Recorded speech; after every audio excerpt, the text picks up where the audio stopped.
It's only darkness, light lacks, third eye blind, sight lacks, watch it crash when the empire strikes back. What's wrong with this world?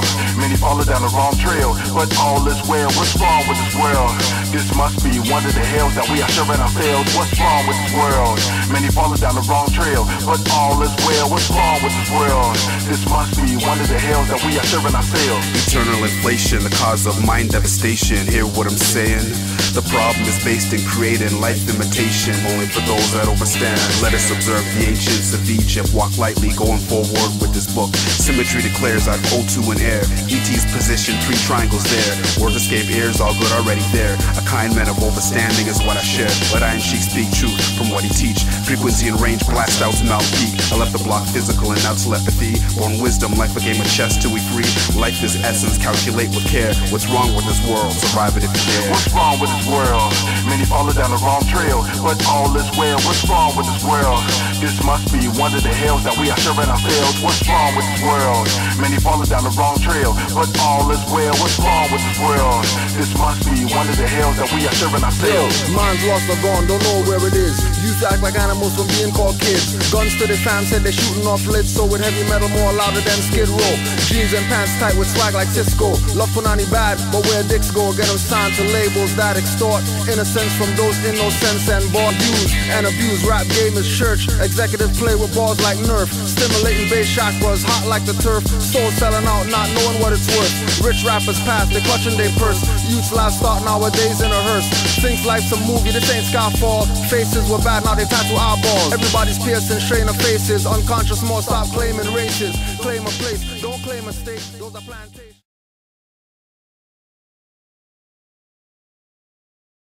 That's what it is. So your brain, this is why I have to tell you, there are a couple times where I had to step back out of it for like a couple weeks just to let things absorb. Let it absorb. Just to go, okay, and then what that's right, and then what I would see is I would see a show, a TV show or something, and I would realize they have to tell you. They've been telling me all this time, I've been missing it. Yeah. You haven't been listening. You just haven't been listening, because what the reality is it's all based in reality. It's all based on the fact that this is the truth. There is no other truth. Right. So they can't build it on a fraud. They have to build it on the truth. Right. For it to work, it has to be built on the truth. But if we can convince you that it was really us who did it, right? Yeah. When it comes to implementing like this here, this sort of, you know, where I'm confused. You said you had to go to court for something. I'm in the process right now of going to court for something, but what were you saying? You're square. When you talk about your square. Being on your square, like sort of standing on your information and knowing that your information is true, even though they're going to tell you it's not true. It's not true. Right. They're going to say like this. I used to go into court and I'd say, okay, Your Honor, they'd say, we think it's in your best interest to get a lawyer. Yeah. Well, no, actually, we're not going to talk to you unless you get a lawyer. So then shit, I gotta go get a lawyer. Now what I've learned is that all the lawyers, well, I knew this before, all the lawyers are connected. Sure. The prosecutor and the defense and the judge. What I didn't understand until a little bit ago, because my mom, weirdly enough, was a lawyer, but defense lawyers and the prosecution lawyer, they get together and talk. Yeah, of course. I used to think to myself, why the fuck? My lawyer would say, like, I'm gonna go talk to this guy to see what he wants. Yeah. And I used to think to myself, why the fuck is my man going to talk to who I hired going to talk to him? Yeah. And then he would come back and he'd say, well, listen, you know what he wants? He wants $1,000 from you. Yeah. But I don't want to, well, you know what? I think it's in your best interest to pay the $1,000. Because if not, but now what I realize is that the Bar Association, they're not even lawyers. What they are is a club, which says, okay, now that you've got, it's like being in here. Now that you've got this thing, we're together. Yeah. So you and I have to work together. Your prosecution, I'm defense. We have to agree on stuff. Our allegiance is to the bar. It's not to me. So that's why what you know is when you go into court, you're already in trouble if you've got one of their men. Yeah. So, if you got one of their men like not supporting, what am I trying to say here? If I've got one, if I've got, the crown. No, I'm saying if I've got my defense lawyer, sort of being my man, I'm in trouble. I'm in trouble if I've got one of their agents defending me. I'm in real trouble if I've got one of their boys speaking for me. You mean like legal aid or something? Any of that, or even if I have my own money and I hire a defense lawyer, him and the prosecutor still went to the same school. and they still have their connection to the bar. So it has nothing to do with me. So ultimately, they're looking to look after their interests, not mine. Yeah. So that's where I know that I'm destined for trouble. So I have to be on my own, and then I have to know the law. And then what I have to know is that the law says that unless they and me are of the same nationality, they have no rights over me. But if I don't understand that, then they get me into trouble. So this is what he's going to show you. But what I have to do when I come into the court, I have to say, are you a Moor? And if he says he's not a Moor, then we can't. Your nationality. That's right. If he says he's not a Moor, then nothing goes on. Right, so like we were talking about with the lawyer, in proprio persona, in one's own proper person, right? So like when the Moor goes to court, right, he's going to court in proprio persona, or as his true self, not as a Negro black colored fiction or whatever, right? So when you go there in your true self, right, they explain that it's a rule in pleading, right? So pleading is, you know, how do you plead, guilty, not guilty, whatever, right? So that process of pleading has rules to it, right? So in the rule of pleading, the pleas to the jurisdiction of the court must be pled in proprio persona, right? Okay. So when the question is asked, how do you plead? Yeah. Right? Your question can't come from you if you're not in proprio persona. Your question can't come from you if you don't have a nationality. Yeah. Right? Okay. So in proprio persona, you can answer, well, you know, I'm not making no pleas because this is a fraudulent court or whatever. So here's an example. I would come up and I would say, hey, I'm a national. And I'd go like this and I'd put this down. I'd say, I'm a national. Let me see your card. If he doesn't have a card, then or something to prove that he has equal standing with me. Yeah. Right? Then his position is void. Okay. So that's just the basis of trying to. Yeah, but because they've been just calling people up and that they just go up, pay, and then leave the court. Go up, pay, leave the court. Here's another thing. Right? If I've gotten a lawyer to be speaking for me, if I've got someone else and they say, are you guilty or not, and the lawyer stands up, well, actually they ask me. Right. But if my lawyer is there and I've signed over a piece of paper saying that he's going to do the work for me, then all of a sudden he's got jurisdiction over you. Right. So and don't forget, this is right where we're going in the definition of in proprio persona. Okay. Right. In the rule, it is a rule in pleading that pleas to the jurisdiction of the court must be pled in proprio persona, because if pleaded by an attorney, they admit the jurisdiction, as an attorney is an officer of the court, and he is presumed to having pled after having obtained leave, which admits the jurisdiction. And that's when I'm in the lawyer's office and I sign that contract with him. Yeah. That's when I've just given him the power. And because him and the prosecutor and the judge are all part of the same thing, then I'm in trouble. That's right. Yeah, that's true. That's true. Even we'll even be in the court, and they're going to be on the court floor calling each other friend. So how is this guy who's supposed to be keeping my me friend, out of jail? My friend this, my friend that. My friend this, my honorable associate, whatever, right? Yeah. Well, that's the first thing. Anytime you're in trouble, they come to you. Plead, bargain, plead. Yeah. You know why that is? Because if they can get you to just agree to it, then you've already committed to saying, okay, I'm all right, so I'm guilty. Yeah. Plead. Okay, how's this? Rather than 4 years, just pay us $200,000. Okay. Yeah. You might not even be guilty. Yeah. But if you just say, okay, I want to get this over with because I got the dollars, then you've agreed to their stuff. So anyways, I don't know. Show me what. And then that's the real problem behind the whole court system, the bar system, which is the British accreditation. What is it again? British something accreditation something? British Accreditation Registry. Right, yeah. It's a registry. So what it is basically registering all the names and that we're all part of the same group. That's what that is. So what it says is that if you're part of the bar, then basically we have a connection. So we're going to look after each other. That's why some guys can just go up and defend themselves. Yeah. They don't need a lawyer, but they got to know the law. You got to know what the hell you're talking That's right. So that's where you know. That's where you know it's a fraud. Yeah. You know it's a fraud if some guy can just come up and defend himself. then you know that those guys are fraudulent. Right. Right. Because if it was something that you legally had to have someone, then no one could do that. Nobody would go up there by themselves. Right. But guys who do know law can go up there, and that's where we're at. Okay. Right? So, like, how we just said, in proprio persona, right? Right. So the opposite of in proprio persona is civiliter mortus, So, okay. right? So civiliter mortus is civilly dead, dead in the view of the law, the condition of one who has lost his civil rights and capacities and is accounted as dead in the law. So Negro, black, colored people are counted as dead in the law. Dead in the law. That's why they have to have a lawyer, right? Because they're not in proprio persona. Yeah, that's not right though, you know? Right, yeah, but it's not right, but we agreed to be black people. Mm-hmm. So now we're getting judgment for that, and we gotta hire lawyers and all this type of stuff when that's not supposed to be going on. But don't expect the lawyer to tell you, because he's an officer of the court. And he's getting paid by You you. know what I mean? And he's getting paid by you. So let me show you this too, You know? just because, not that I want to watch. You see here? See how my name is spelled with a capital O and an Omar and it's small lowercase? That's what we learned in grade school. Now look over here. My other name, Capital. King Bruce, it's all capital. What that does is it makes me a corporation. So once I come up there and they said, you got any ID? And I put this down, that I'm a corporation. I'm part of their corporation.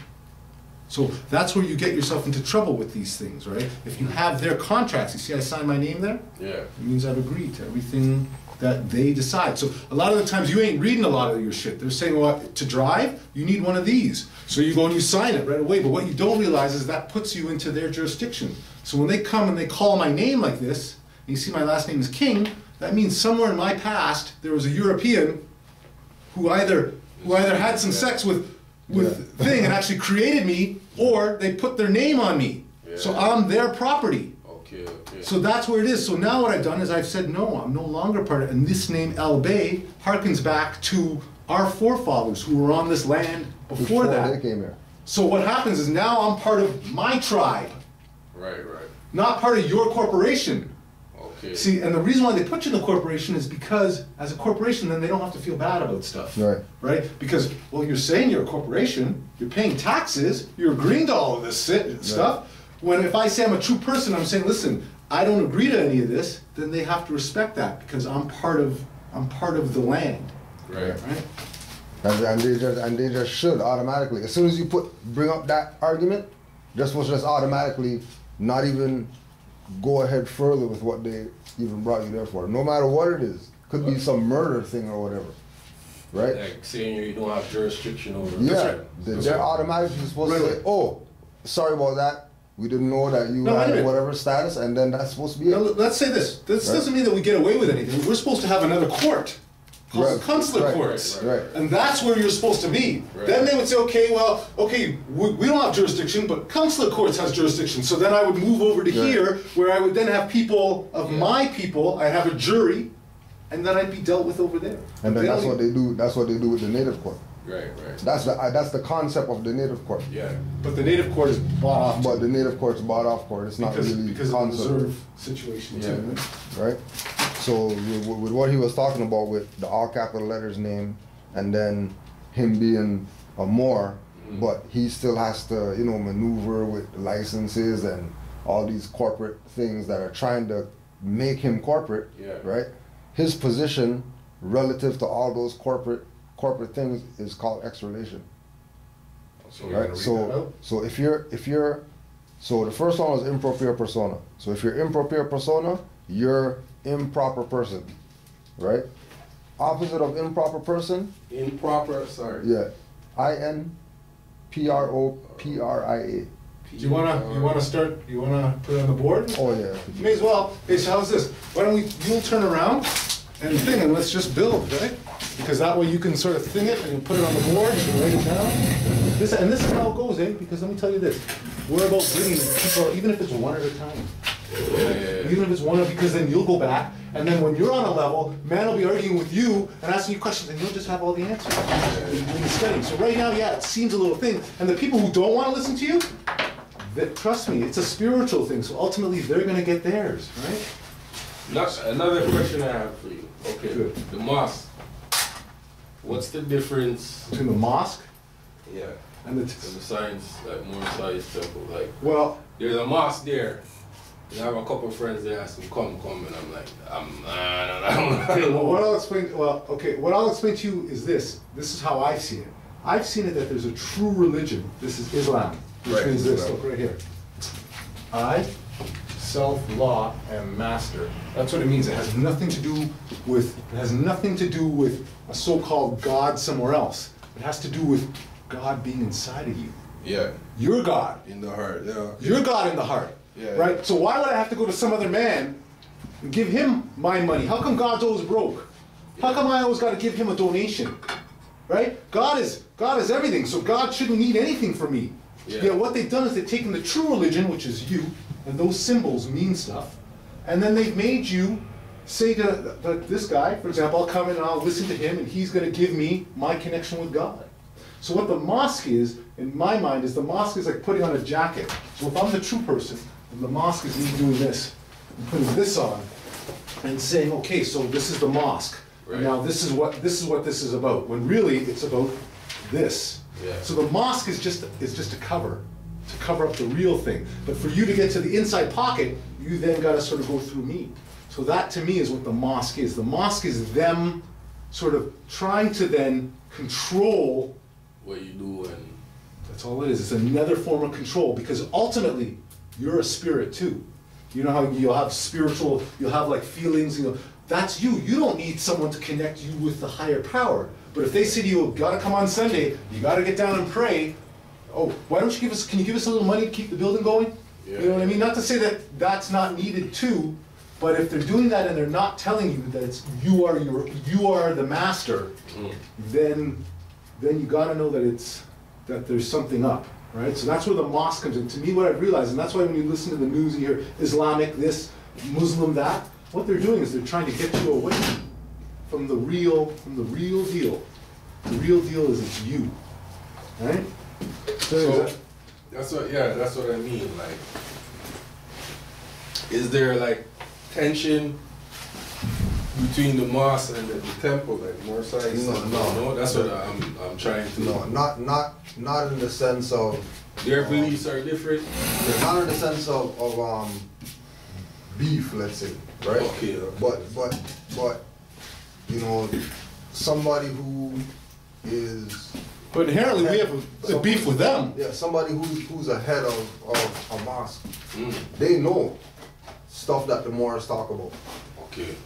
Right, but it comes back to the same thing, that they're all about being the head, and down there are the people who are supposed to listen to the head, and the head tells them what to do, and they do what the head says. Yeah. And that's it. There's no in Muslim, in Islam, with Shiites and Sunnis or whatever, right? They don't deal with man as God. Okay. Right? They deal with man as, mortal, and he has a connection to the higher power, and he has to, do salat and give whatever in order to get his spiritual protection from Allah or whatever. Yeah. Right? When man has that in him already. Right. Your spirit. Yeah, you just have to invoke that. Yeah. You just have to bring that thing out. Yeah. You know what I mean? Right? Because and then when we build with Muslims who are in the mosque, right? And we're building, and we start talking about, Moorish science versus quote unquote Islam, the religion. Right. The conclusion for them comes to, oh, you guys are Sufis. What? Sufi. What's that? So Sufi is like spiritual Muslims.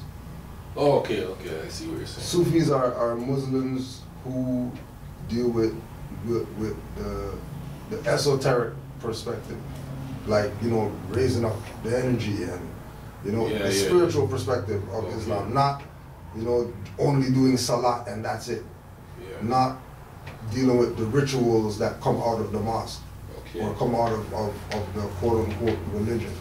Yeah, there's a higher level of looking into things. Of looking into this thing. Yeah, exactly. Right? Because a man gave me a Quran, Yeah. He told me come, and I was like, okay. I started reading some of it, And I said, whoa, this is too deep. Yeah. Funny that you should say that, because I read the Quran too with the Q. I read the whole thing through, and I realized, holy shit, most of this stuff that they say is in the Bible came from this. Yeah. But even that Quran has still been altered and changed. Yeah. And what they've done that for is for control. See, what I've had to get out of, and this has been the major part, and you're just along the way, and I used to say this to him, it's like you realize you're in jail. The jail is the colony. But what you realize with this information is that jail, that all of a sudden, with this information, it opens up all the doors. Right. Doesn't mean that you're still not in the jail, but it means that you can walk anywhere you want freely, right. And that you can actually tell the warden, hey, leave me the hell alone. Yeah. You can then go and tell the prison guards, hey, get the hell out of my way. Right. You can then go and own a piece of that colony. That's the beginning part. That's what I'm trying to tell you. That's that. So you have to get out of that thinking, because sometimes I walk out there, I see a so-called police officer, and I'm making that. Jump, you get that feeling, and I listened to KRS-One. He's like, it's like saying when you hear the sirens going, does your heart jump? Yeah. Do you know what I mean? So I'm trying to say to you that are you already trained that when you see these guys, you say to yourself, go on the defensive. You already got, they got no rights over you. But they've trained you, they've put enough of us in jail, they've killed enough of us, they make that a point through the media too. You know how you watch enough of these shows, you see people, and it's always got us brothers doing something wrong to them. Right? That kind of stuff is reinforcement. That's what we have, that's what you're trying to break out of. It's actually mental slavery, it's not physical. Yeah, it's true. Exactly. Because I was watching a video about Zimmerman. Yeah. Like the trial, you know? Yeah. And it goes by the Jewish. That's why the guy got off the thing, you know, the murder that he did on the youth because of the Jewish. The Quran, not the Quran, the Torah. No. Torah. Yeah. You know, so I was like, what the hell is this? You know. Yeah, but you know, like okay, so check what you're saying, right? Zimmerman got off because of the Jewish thing, right? Yeah. Okay. The jurisdiction that Zimmerman was in was Jewish. Was not in the sense of it's the people involved in it, but the foundation of that place is political. Yeah. Right. It's a court.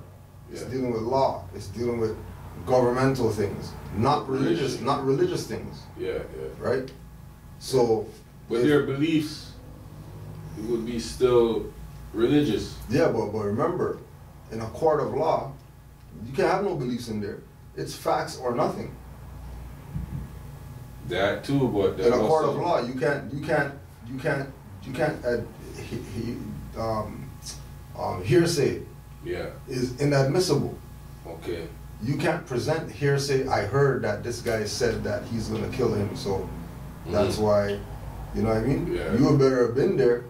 Right. You know what I mean? Seeing his mouth move or something like that. Right. Right? It has to be based in something. So when they say that, well, Zimmerman got off because, you know, he was Jewish or whatever the case like that, they're talking about the fact that that religion called Judaism is a political system. It's not a religion. Right. Just like Christianity is not a religion. Just like Islam's not a religion. Okay. Those are political systems that people implemented in order to take over the world, not using armies. Yeah. You know what I mean?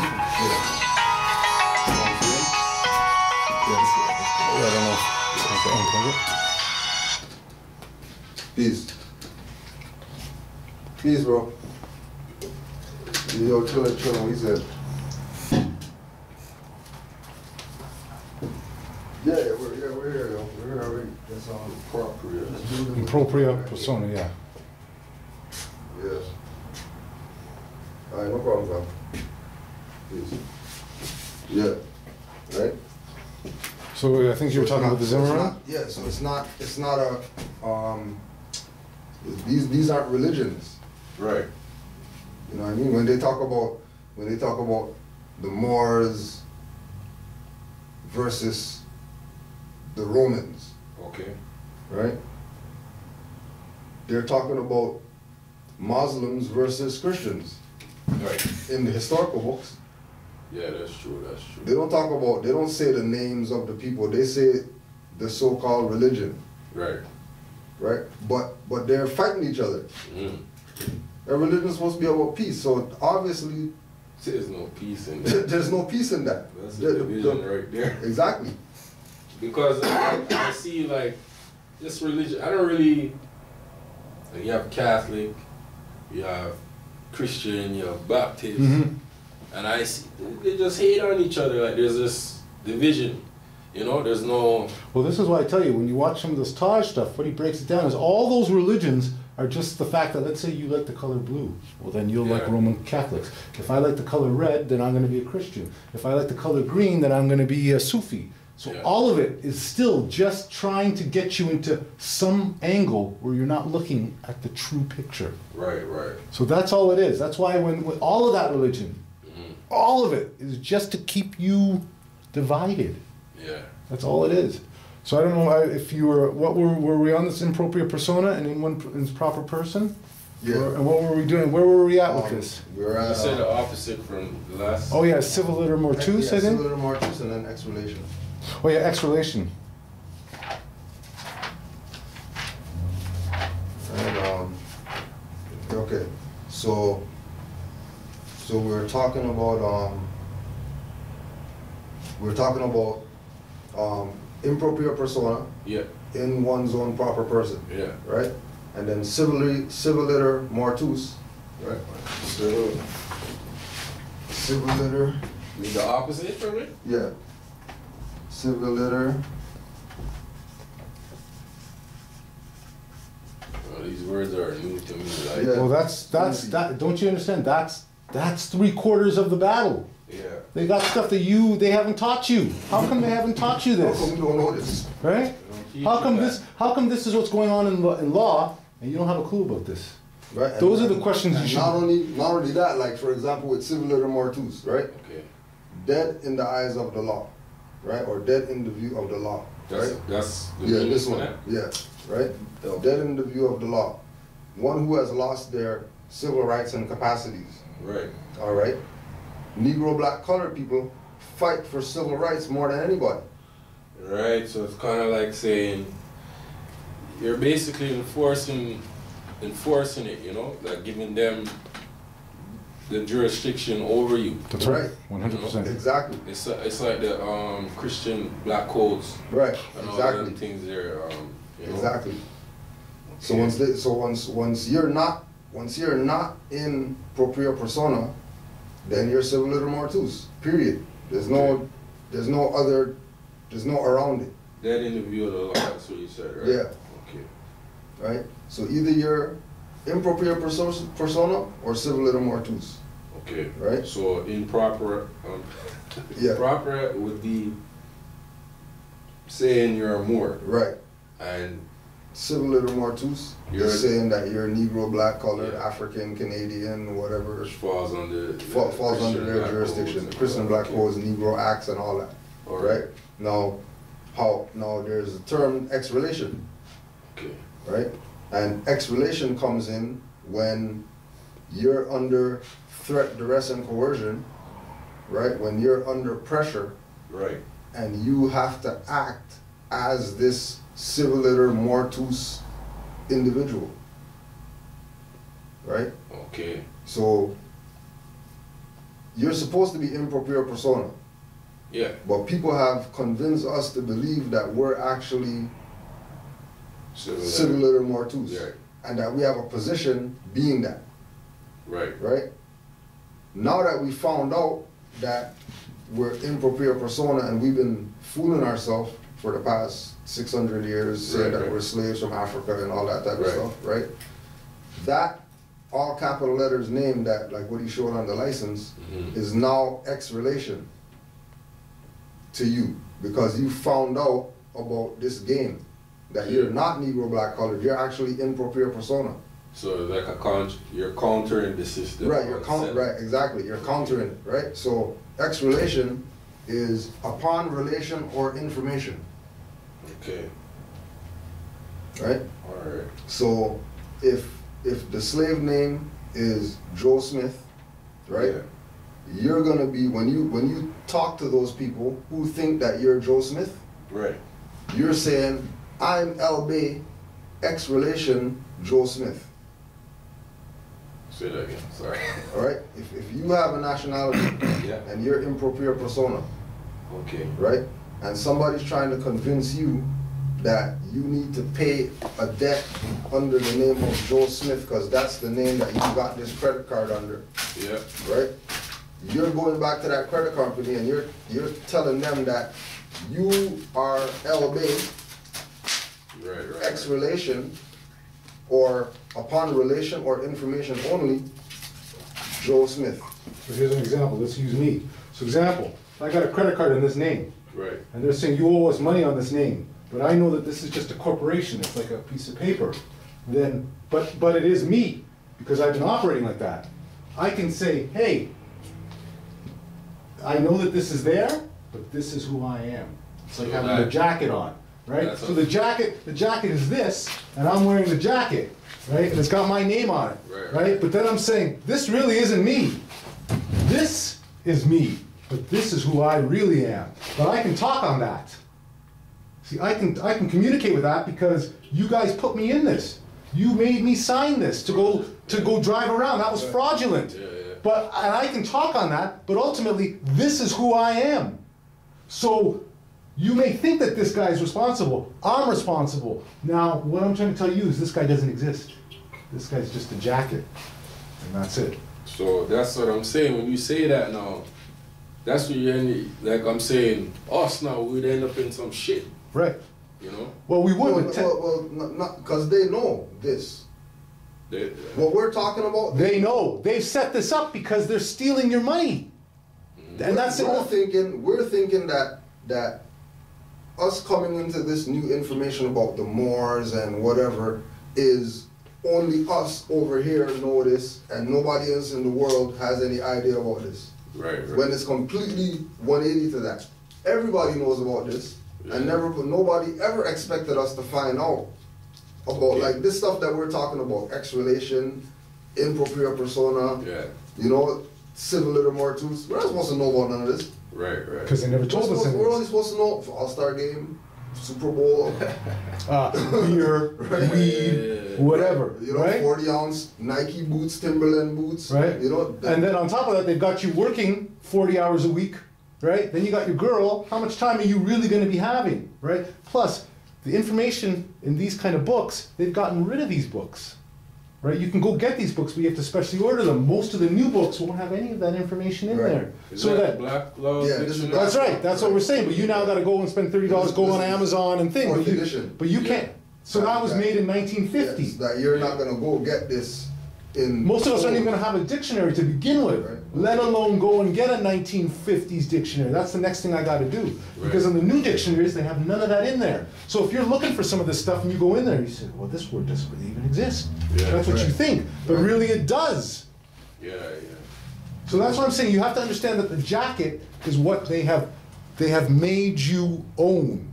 And if you own it and you're like, yeah, I'm Bruce, and I'm this, then hey dude, you're Bruce and you're a corporation and we can charge you and tax you. But I'm gonna say, no, I am really this and you forced me to wear that. And because you forced me to wear that, I'm telling you forced me to wear that, you can't force me to wear that. And they have to go, yeah, you're right, you can't. Or they go, somebody go grab that guy, shut that guy up. That's right. Because you are now able to influence other people about this same jacket that you're saying that you're not. Right? That's right. You have the power now. If they say, okay, fine, we recognize that we put that jacket on you and you weren't wearing a jacket in the first place, it's 80 degrees outside, you don't need a jacket. Right. They're acknowledging your position. And just to then which means that's precedent now for you to go talk about, hey, you know what, I went to court and, you know, this judge was saying something about, you know, I am whatever. And I told him, well, nah, I'm ex-relation, blah, and they threw the case out. Right. They don't want that going around out here. Even though, just like you're talking about, we can go tell this, we can have evidence, we can have proof, we give it to our people. They still don't want this. Yeah. That's how badly we've been trained. How serious the training, the sorcery or whatever that they've been working on our people, that we can go to people with these receipts that we got taxes off and show people, yo, look, we don't pay taxes. Yeah. There's still mentality still gonna be, well, you know, I don't know, I'm not Muslim, and you know, I don't want to wear hats that Masons wear, and go into all these things that have nothing to do with the facts. It's right? mostly fear, though. You know? Well, 100%. But that's why it takes brave men and women in this, because ultimately you're going up against a system that has been feeding off of you. Yeah, when you don't have any money, they'll give you some welfare. So you're sort of thinking to yourself, well, hey, I gotta respect these guys because they're giving me something. Or EI, when really, ultimately, they are making all of that money off of the fact that you've given them the position of power. Yeah. Right? So that's where this is, and that's the understanding I've come into. This is just a corporation. This is who I am, reflected with this. So ultimately, I have signed on to this because I didn't know any better. But the instant I knew better, then I'm able to then say, hey, I don't want any more of this. And they have to respect that. And like he's saying, if I go to court now and I'm doing this, they ain't gonna want to talk about this in front of other people. What they do is they sort of say, okay, well, we're gonna hold this down, and then they wait till everyone's out of the court, and then they bring you back. That's the stuff that he doesn't tell you about too, that they do. That basically what they do is they won't do this in front of the court body. Yeah. They'll say, oh, and if you come up and you say memorial, they're like, okay, well, we'll hold this down till 3 o'clock. Yeah. And that's what they do. Right. Yes. Islam. Peace, family, Islam. Does anyone You want to try?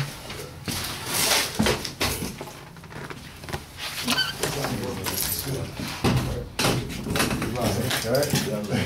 It's good to see you again. Yeah. Let's do another little building, you know, do questions and stuff like that. Cool. So yeah, there's still a little more too. So the X relation, that's the X relation. The X relation is my relationship to this contract. Okay. That's the X relationship. I'm me, and this is the X relation. I used to be this when I wasn't enlightened. Now I'm this. Enlightened. And now, but I can speak on this because I have information on this. This is who you say I was, but that's not me. Yeah. But ultimately, they have control over this. But the instant you say, I'm not this, then this becomes dead. This has no life. Good. So that's the whole point of it, because what they're still trying to do is get money from you.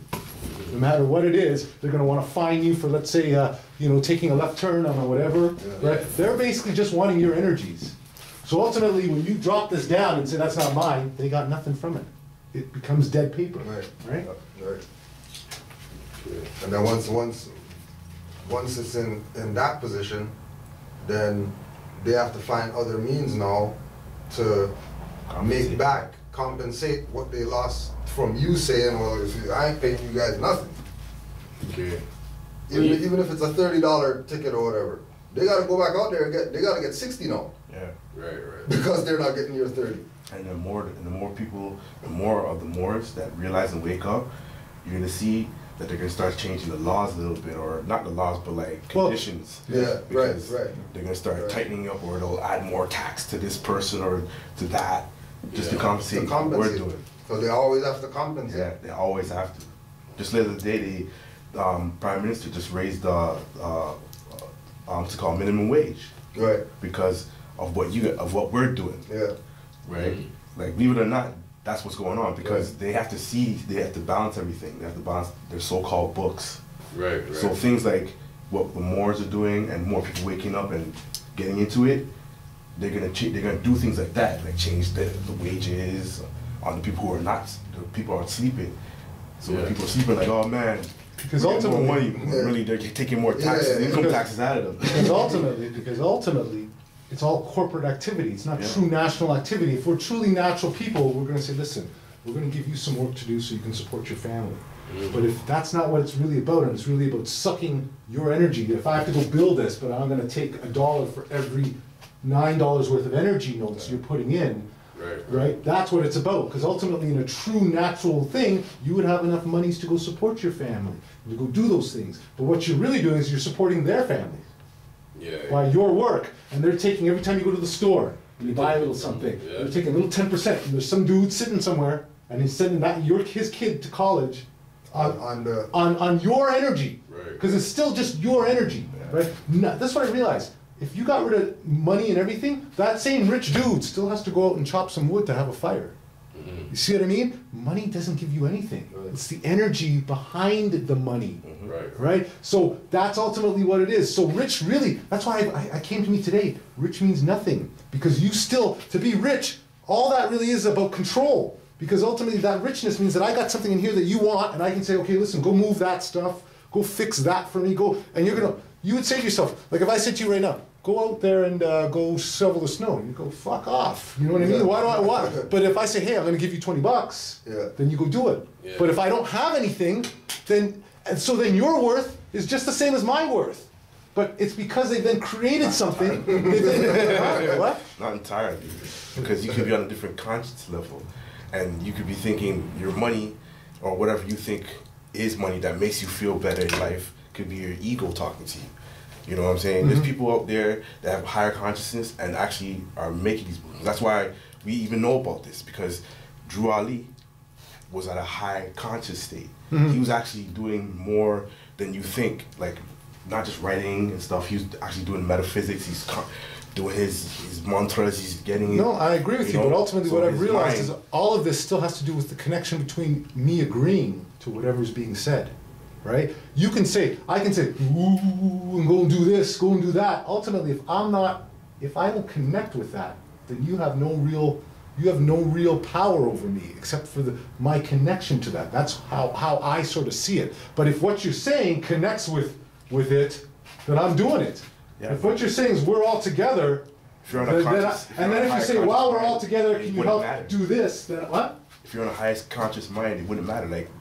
Right. People on a different conscious mind, a lot of things just don't matter.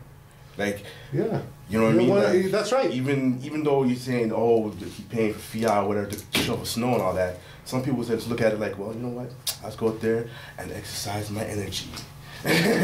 You know, and use it in a different way. And still do it without taking the 20 or whatever. Yeah, you know what I'm saying? Because your conscious mind is different. But that is fine. But as long as hopefully that's being worked towards sort of the greater good of whatever. Oh, it's always going to be good, because that's why they're not constantly thinking of it in that realm.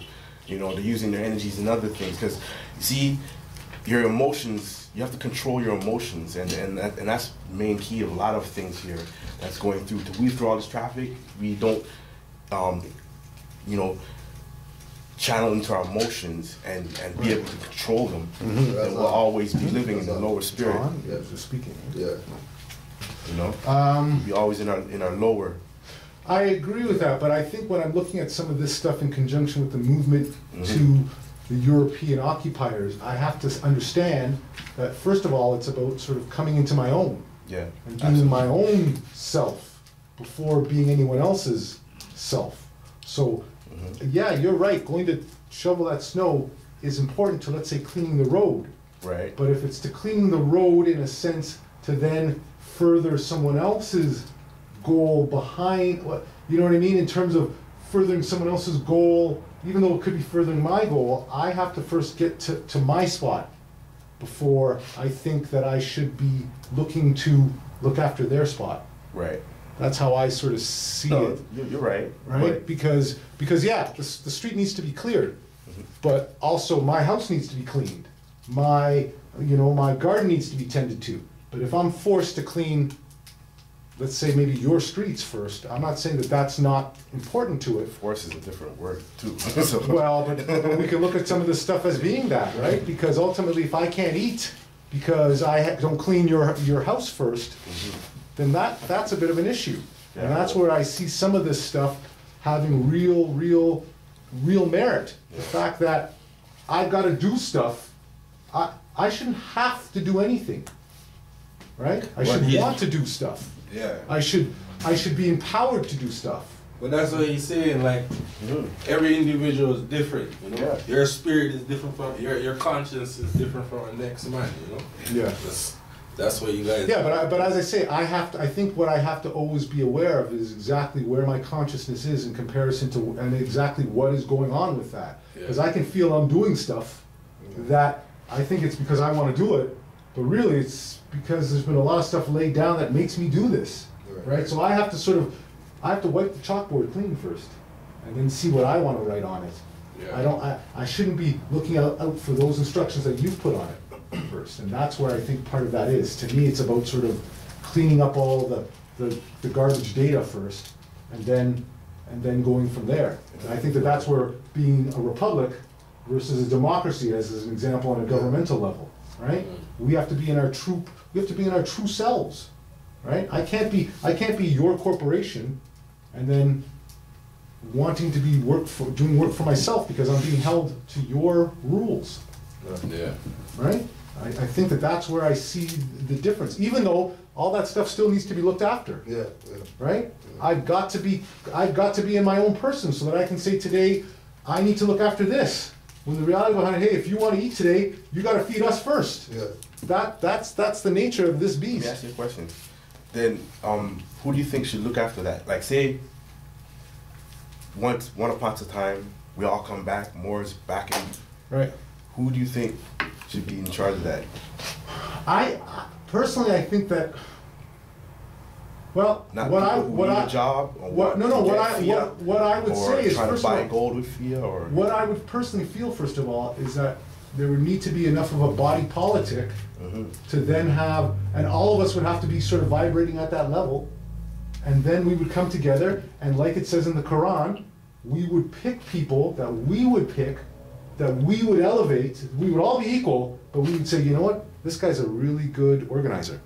So I'm going to make you the organizer. This guy's a really good gardener. I'm going to make you the gardener, right? And we would come together and we would make a decision that would elevate. We're not elevating them to any position of power. We're putting them in their where their true natural talents, what they've been given from the spirits, and that's what would happen. They wouldn't be above us. They would just be in those positions to facilitate doing all those things that right now these people have taken and are deciding that they're the ones who are doing that. And then they're stealing our virtues from that too, as well. It's not even like it's an equalized thing, right? What they're doing is they put themselves in there and then said, hey, you got to pay us some money for doing that. Yeah, no, that's what I'm saying. Because I had a dream, well, a vision more or less, that we were actually doing it back to them, but not. Well, yes. Ultimately, here's what I realized. Ultimately, this is what I realized. We did it to them. We already did it to them. That's why we're where we're at right now. And I was reading that, I think it was this book or the other one, maybe it was the one before that. It was saying that basically the reason, it was Clock of Destiny. And he was saying that the reason why we're in the position we were in is because when we created the European, we taxed them. We enslaved them. We had them paying us taxes. And this is just karma for that. That's what this is. We created the European to do our work for us, and then we tax them, and we are just receiving. The law of retribution part. Yeah. Yeah. We're just receiving. Where is it? Clock of Destiny 2. If you have it here. It's No, it's right here. You have it on YouTube. Yeah. Well, anyway, we're just receiving. We're just receiving our karma. This is what I've realized too about a lot of stuff. Like you say, if I go out there and I hit someone, eventually I'm going to get hit. Yeah. If I go out there and love someone, eventually I'm going to get loved. So that's what I've been trying to do. But unfortunately, what I've seen is they've changed our mindset into feeling like we've got to then go out, and for me to get above, I got to spit on you. Or I got to step over you. Instead of holding you and saying, let's go together. They took our family structure away. That's right. The whole family structure. I sell condos, and I realized up until last month that we don't sell condos with living rooms anymore. Of course you don't. And I was like, wow, I scratched my head and I said, geez, wow, isn't that crazy? That's what we've moved into right now. There's no living rooms? No more living rooms. And I remember when I was a kid, we used to eat Sunday dinner together. Yeah, straight. You know what I'm saying? So they just have it's just a solarium. They changed the living room into a solarium. Okay, right? Right. And then you have like an extra room, it's a little tiny room for a computer room, and then the rest is just. See, this is what I was talking about the condo that I moved into. Why the woman, the Empress is so pissed off because her daughter's room doesn't have a window anymore. Yeah. She's in this like little box and just has a glass door that leads out. Looks like a cell. And now when you look out, the living room and dining room and kitchen are just one huge room. Yeah. All together. Yeah, they took out the living room right out of it. Yeah. So they've killed the whole family value of everything. Just based they put on grandma and grandpa in a retirement home. Yeah. They got the kids battling the other families, the cousins and aunties for who waiting for grandpa and grandma to die with his house and stuff. You know? They got the kids all crazy. Kids don't want to listen to the parents. Kids out in the street doing whatever the hell, listening to other gang members. I don't like that, like, say Black History Month. They're not teaching this to the kids in the school, you know? Well, they can't, because that'll wake us up. That's their institution. That's just like I was talking with some people last night. We're at this event last night, and we were talking to these people about how they're saying the Afrocentric school's failing. We even listened to the news about, oh yeah, you know, it's going good or whatever. But they had they've gone through like five different principles or whatever like that. You know what I mean? Keep battling. Because people keep battling about, you know, what are you guys doing here? Like, what are you doing? This is supposed to be, you know, our culture or whatever, and you guys aren't. You guys still teach the same. Still got white people in the classroom and everything. Teaching the kids Black history or Black sciences. That's mad. It's true. We should be teaching it though, you know. No, not them. That's what we should be doing. My son is in a class right now, and he's teaching like history to him, Black history. So I said, yeah, you should tell your teacher about Moors. And when he came, he asked the teacher just went silent, turned his head away. You can't teach you guys that stuff. Get in trouble, you know. That's what he said. So I was like, okay. And that's real. Yeah. That's real. Yeah. Because they have a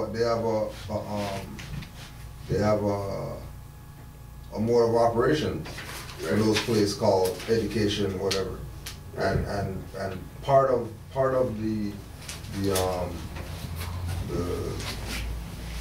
being a teacher or whatever, you know, like just like going through, if you go through the bar, right? You know, you can't teach constitutional stuff to people.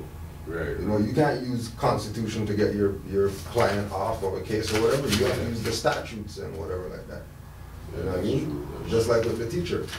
You know, they can't teach about Moorish history. You know, they're mandated not to teach about Moorish history from level here to university, private school and all that. That's messed up, you know what I mean? It's messed up, but can't get mad because it's called the human race. So if you ain't in the race, then you're on the sideline, right? Right. So, you know, if you don't look at it like that, then I don't know. Well, the question I'm gonna ask you again about the Quran. The Quran that they give you for the mosque, like going there, and the Quran that you guys are it's totally different. Two different books. Okay. Two different books. Right. And it's not, you know, one doesn't take away from the other or whatever. Like there's rules in all of them. You can get information out of all of them if you have, you know, if your mind's right. You know, your spirit's right. You could read the Quran and from front to back and come up with a book bigger than the Quran. Jewels that you got from it. You know what I'm saying? You know, but the problem where those things comes in is when they're pushing it as a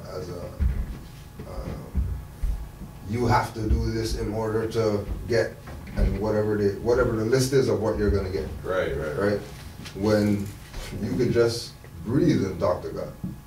Yeah, that's true. You know what I mean? You don't have to go every Sunday and rush down to this place. Oh yeah, I'm gonna be late, and you know, or you know, we gotta do prayers. Oh, it's almost time. You know, we gotta. Where's the mat? You know, I gotta wash my hands and all this stuff. Like you don't have to go through all that. Yeah, you know, like it's not.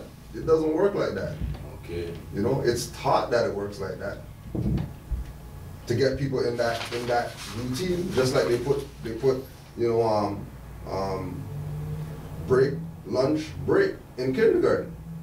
So you're ready for work when lunch break, when work time comes. Like you got a morning break, you got a lunch, you got an afternoon break, you go home. That's work schedule. That's not no school. Yeah. You know what I'm saying? But if they train us from that young to be workers, then guaranteed we're gonna be workers. But you know, when the Jews, you know, Saturday they got school teaching them about economics and how they're supposed to take over the planet or whatever. Yeah. You know, and then Saturdays, you know, we're watching cartoons and shit like that. You know what I mean? Mm-hmm. Playing video games or something. Okay. Right? You know? And it's just being able to have a certain degree of knowledge, right? Like the brother's saying, like you have to be on a certain level. I'm understanding. Yeah. So you know, as soon as they come to you with something that, you know, just like you're saying, yeah, why you come by the mosque or whatever? You're like, well, I don't know. Yeah. You know what I mean? Like, I like to come, but no, I'm busy this weekend. Yeah, well, you're busy 8 weekends ago. Well, yeah, you know, I'm real busy. Yeah. Because what are you going to go in there and get? Right? What are you going to go in there and get? Probably go in there, you know, you'll not be dressed like them or whatever, you know, so they probably have some ridicule on you, you know what I'm saying? Looking at you funny, you know, what's he's doing here, what's black guy doing in the mosque and all this, you know what I mean? Like, yeah, and that's happened. I'm talking about experience or whatever. Yeah. You know what I But mean? then I'm hearing it even in the countries back here, they're like that. Yeah. You know? Like that racism is there. Yeah. You know, but you know, and on that level, another level of brainwashing. It's not that somebody's racist. It's that we're civil mortus want to be treated like we're in for life to people who are in for life. Okay. Or people who are in proprio persona. Yeah, that these guys are serious. We're like, these guys ain't serious, but these guys are serious. Yeah. We keep saying, these guys ain't serious. But because we're so strong and we are space, we are the universe, we are the planet, we are everything. Everything they do to us doesn't really affect us, you know? And that's why we're not destroyed or nothing, because nothing they do can affect us. So we're just like, no, they're not serious, you know? So it's time for us to stop saying they're not serious and get in the game and say, you know what, these guys are serious. Yeah. Buckle up. You know? Let's get as serious as them. Get as serious as them. You know? But they're serious. They're very serious. If you do some study, my brother, and look around the world, like just everything, like I mean logos around you, everything, the people, the way they move, it's like Halloween out there, and they're serious. Everything, they're very serious. The programming on TV, movies, books, You know, it's ridiculous. And we're looking at their seriousness from the level of, you know, we're not looking at it like dumb nigger out there. Right? Like we know that, okay, play the song, okay, this song sucks. Like the song sucks. They don't want even playing this, but then you watch some awards show, this guy got 50 awards for this song. Yeah. And you wonder right, like how does this guy get the awards for this song? This song sucks. You know? Right? Who's voting on this stuff? Not Who's knowing that these guys are involved doing in this, rituals you know what I mean? and stuff, that But- all those are all rituals to get them there. You know, some of these guys are selling off their nationality. They're just doing the wrong things, like just going backwards, all for the money, right? Right. For the moment of being rich right now. Here, I got one for you. I haven't found that other part here, but in this Clock of Destiny 2, it says, for instance, if a card shark was cheating you in a game of cards, it would be unintelligent to resort to force against him. Your most intelligent act is to seek one who teaches the art of cheating, having him to teach you all angles of card cheating. Here you are well equipped with the necessary knowledge by which it will enable you to protect your money while engaged in a game of cards with card sharks. As soon as they discover that you are wise to all of their tricks, the card sharks will automatically respect you as their equal. Thereafter, and as a result, the old game of cards between you and them will be played on the square. Mine is violence or hatred or fear. Ignorance creates violence, brute force, and destruction, but wisdom, correct knowledge, and understanding creates unity, peace of mind, freedom, and progress, and the pursuit of happiness. Freedom is everybody's job. The contents of this book will free you from the name Negro slave. So that's how I look at this situation with the government and the lawyers and all this stuff. Yeah. They're a bunch of card sharks. So you got to get to the point, but it's going to take studying. You got to get to the point where you understand all of the angles. Right. And then once that happens, they ain't going to mess with you. But what they've done is they've kept us in this state where it's about basketball, it's about whatever, it's about whatever. And then they've been playing with all of the symbols and all of that, the real stuff, and they've been putting all this sort of magical, imprinting you with all this kind of stuff, and you're discombobulated. You don't have the ability to fight them because you don't have the knowledge. But really what it's about is just knowing the knowledge, and the knowledge is there. but they're just not going to give it to you. That's why, if you think about it, if this was about freeing the nation, they should have institutions as big as this street. They don't. How come we got this one little room here? You know what I mean? Because they ain't looking to enlighten anyone, and it's only going to take a few. That's why it came to me. I realized it's like, this is a battle, right? If this was a war and we were the enemy and they had totally killed everyone off, there might be about 6 of us. That might be about it. And then we'd have to start building stuff back up, right? If this was fair, then they would give us all the information. Then let's go. No, well, as I told you, what they're doing is they're giving you 2 sets of the numbers. They're giving you 2 sets of the numbers, but they're leaving out the 3rd set. And then they're asking you to try and work out equations. You're never going to do it, right? So I think they gave us everything. Like, it's just, you just realize, like, I don't know when you came into more. It's just realizing then that, because this has been around a long time. It's just we're just realizing now. Yeah, but part of the reason why, well, it's in ourselves, but part of the reason why we're only realizing now is because there's been actual work to keep this suppressed. Why aren't we learning this in our so-called schools? Well, because they keep everybody a certain vibration of consciousness, and that's what I've been saying to you. If you don't, because in school they don't teach you this. That's right. And if you did that on a regular basis, that's right. Right? That's right. You've been on a different level of consciousness, because this is your brain right here, and you're attracting it to make it work. This is how you open your devices. That's right. And if people were to open their devices, their level of consciousness would be different, and they would understand. They would bump into it like how we did. They would find out how we did, or people would understand, you know, much better. It's really level of consciousness. I'm telling you, because everyone's on a vibration. It's a certain vibration that everybody's on. You know, it's an energy level. 100%. An energy level that everybody's on.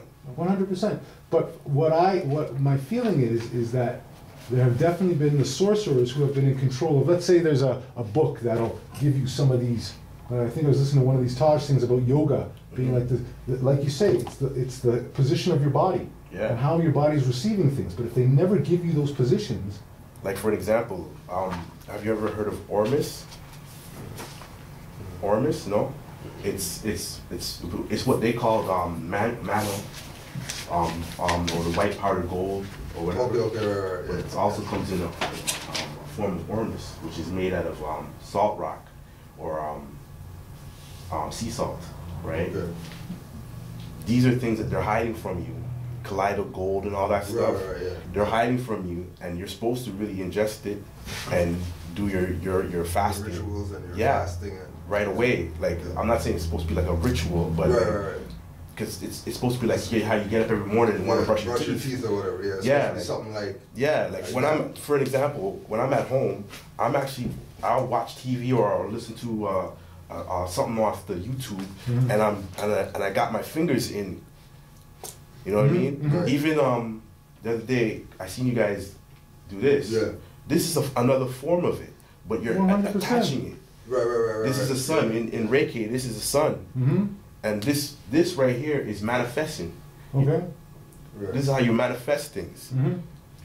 But you have to do it on a regular basis. Like you can't be thinking about like, oh, you know what, I'm gonna do this. It's gotta be like embedded in you. Like, like you know, you get up in the morning, you know you gotta take a shower. So you don't even ask yourself, you just jump in. Right? You know you got things to do, you just do that. It's like a routine, like a daily.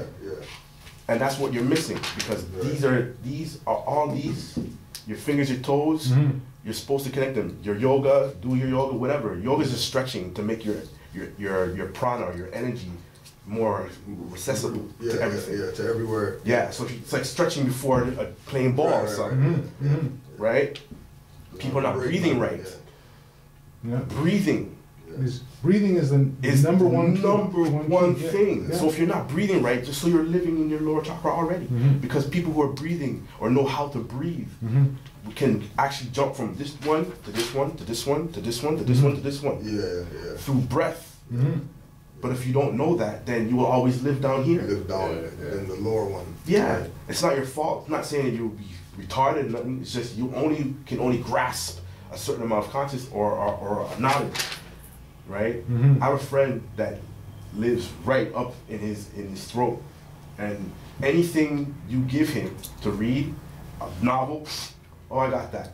Like his conscious level was crazy. I want to bring him in because it's not just reading the books and stuff. Yes, but like internalizing it on a different level. Yeah, because he's at a level where he walks into the park and he's touching trees. And trees talk to him. He says he sees fairies and stuff, like the real fairy realm. He can walk into the fairy realm. You know what I'm saying? Things like that. Right. Which are things that are supposed to be like brushing our teeth or whatever. Natural stuff that the star automatically. The star. That's in Wiccan. That's one of our powers because they used they told us that star or the pentagram or whatever was the evil way or whatever. But that's also one of our arts is the Wiccans, right? And they use that star to open portholes. They throw the cat through it because cats can see portholes. You know, energy spots because the Earth has a kundalini too, right? And they use that star to find the kundalini of the Earth to go to it so they can recharge themselves. You know, that's a grid. They make crystal grids out of that. That's actually how you make a crystal grid off that star. For real. Yeah, because each point and each section of it, you put a crystal. In your home, if you do that star on the ground in crystals, it brings in energy. And anybody who comes into the house trying to bring in negative, it's automatically be like, oh, hey, man. A whole different vibe. Totally different vibe. And that's with just crystals alone. You know? So, it's all about just getting yourself to a different consciousness. Look up mantras and mudras. You know, Buddha, he sat like that for hours. You'll get used to it because when you start doing it, the first time you start doing it, your body actually remembers how to do it. So it starts fixing itself to fix. So the posture is comfortable. So if you're like sitting like this and like, all of a sudden your body starts. So you straighten up and it's not you doing it. It's just, you know, you have to be doing it. You know, just like how we watch TV or whatever you do for your spare time, you should be trying and learn about your fingers and your toes, because those are very important. You know, your tongue touching the rooftop of your mouth is also a connection. While you have your tonsils and your appendix, if you still have those parts and they haven't taken it out of you, then you're more able to get to these different levels, and you'll see what I'm talking about. And then try Ormus because it's actually naturally good for you. I've tried it a couple times, and it gives you a jump.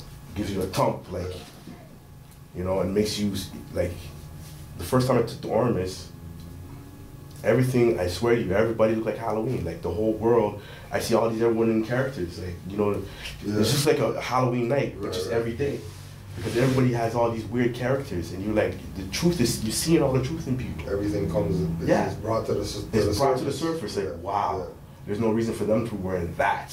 That's crazy. Wow, what are they doing that for? Like, you're seeing things on a different plane.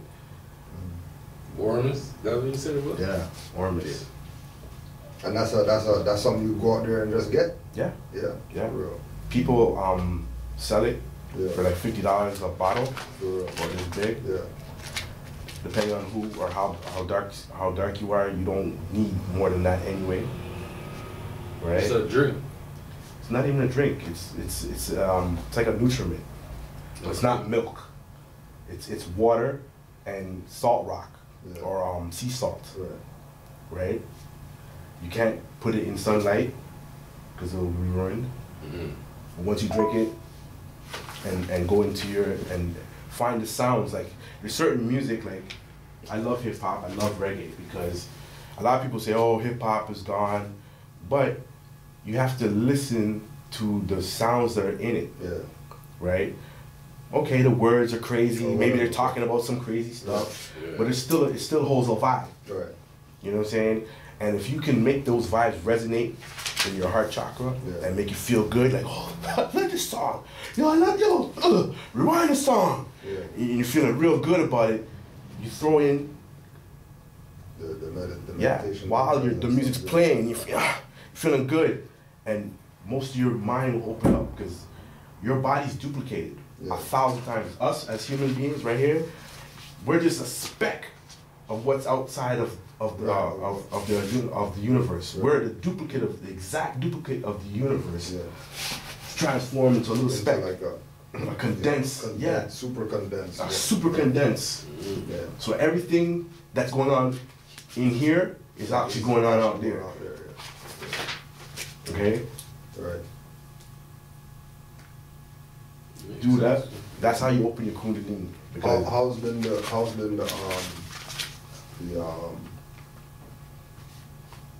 studies, the Reiki studies and breathing and whatever, and the Moorish information? What's the? It's all connected. Transition. It's all connected. You know, like, it's so connected. Yeah. It's very connected because in Reiki we have a rock. It's a crystal, because this planet is a giant crystal ball, right? And we have a rock that we put in the sunlight every now and again to give, because all rocks are alive. Everything is alive, has vibration. So there's a rock we have called the Lemurian rock, and it's from Lemuria, the first Atlantis. But they still find and mine down by Florida, and they sell it. It's a very powerful rock. If you touch it, you can actually for some people it opens up their palm to feel energy. Right. Some people it gives them dreams. For some people it has them awakening to the knowledge that we are doing right now. It's called the Lemurian rock, from Lemuria. So all of this stuff, when I studied and I was reading, I went on RB Bay. I found. Can you give me a half a second? Sure. I hate this. But that's why I hate, because for me information comes in, but then because it's just like I know what was in here. So anyways, here's the dollar system was handed down. The Moorish nation established the dollar system and the 4 quarters of the dollar, which also represent the moon, which is another stuff, which represent the 4 quarters of the earth. The dollar system was handed down to the Franciscan fathers of North America by the Moorish nation. That is the basic reason why the US dollar has ranked superior over all other monies of the Christian nations of the world today. The 4 quarters of the USA Moorish dollar represent human equality, moral principles, justice, peace, economic, and social progress on a universal scale. The Moorish nation violated their own dollar system by imposing taxes upon the Amazon white people, that's the European, without representation. That's what they're doing to us. They've got us taxed, but we don't have any rights to say anything. That's why we're in the condition that we're in, right? Representation, which resulted in the fall of the Moors and the rise of the Union Order in 1863. From 1863 to the present, the Amazon white people have imposed taxation upon the Moorish descendants, referred to as Negroes, without representation, which has resulted in the fall of the Union Christian Order on a universal scale and the rise of civilization on a universal scale. Both, namely the Moor and the Franciscan Anglo-Saxons, are equally guilty of violation of the dollar system and therefore have to pay the penalty through war, bloodshed, and fall. So that, I think, is what we were getting back to before, which is basically the fact that what we've done is we've enslaved each other over this energy system, and this is why we're where we're at. But we've been ruling, like he's saying, on a universal level, on a time level, we have been running the show for forever. The European has just been a modern creation of us and because we fell out of harmony. And we created the European and we mixed them with the monkey and our DNA, and we made the European, and he was supposed to be our slave. But then what we did is we didn't live like if you had a dog that you weren't looking after and you were treating him badly. Ultimately, somewhere in their karma, gave him put things in equal. So now you're the dog, and he's the landlord. Right? So that's but that's it in a sort of nutshell. But it has to come through this whole thing of finance and fiat. That's what he's talking about. Yeah, I should be out there digging and shoveling, but ultimately it's about us being able to eat, love, truth, peace, all of those core things that we should have that connects us. And like he's talking about that universe stuff, we are gods inside of us. We are like a seed of God waiting to expound. But what they've done is they've shut down all of our systems. either through food, either through spirituality, fake spirituality, either through the things we do. You know what I was thinking about too? I was thinking about our shoes. Yeah, I'm telling you. Our shoes are huge in terms of how they've shut us down. Right? Because our feet should be connected with the ground. There you go. Right? Cement. I realize this too. This is going back. Cement, which which is what they've put on the earth. What they've done, it would be like concrete jungle. That's what they've done is basically it's like, you know how your skin breathes, the earth breathes. But if I then cover, like they have these people who are artists, and what they'll do is they'll cover them in paint. So let's say you can be like whatever it is, you're playing a role. But if you don't leave a small patch of skin, you'll die. Because your skin needs to have breath. Like it has to have the ability to. So all artists, when they're dressed in and they paint them all up, somewhere in the lower back, there'll be a patch of just skin. So it's like a dog, right? Like a dog. Dog only breathes through its tongue. So if you don't, if that tongue doesn't get the ability to get air, it dies. So that's what I feel with the earth. What they've done is they've covered up the earth with the cement, which is just, and cement, if you notice on its chemical level, what cement does is draw out moisture. That's all it does. So anyways, that's where it's spiritual and divine, like spiritual and national. It's about the physical stuff, about going to courts, but it's also about the spiritual stuff, about loving your neighbor, about doing things right, about keeping all the stuff in your mind healthy, right? Because once they got you hating people and all this stuff, it's not about hate, it's about that card shark thing. It's about learning how they're playing their game, so that now, hey, I know what you're about. I know what you're about. I hear you, I understand that, but I know your game. They won't play your game. That's what a bully is about, I realize. A bully is about pushing you around and you taking it. Most bullies, when you stand up to them, stop being bullies. The fact of the matter is, if I can go do this and you go do this, well, hey, I got you doing it. But if I go,